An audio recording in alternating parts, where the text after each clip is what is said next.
Más de 5.500 corredores se dieron cita el pasado sábado en Paterna para participar en la Reebok Spartan Race, la mejor carrera de obstáculos del mundo.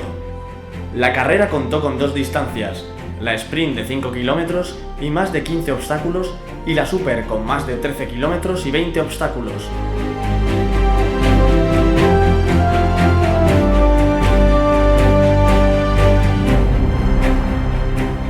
Durante el recorrido, los espartanos tuvieron que hacer frente a diferentes pruebas como trepar paredes, saltar fuego, equilibrio en tronco o lanzamiento de jabalinas para hacerse con su deseada medalla.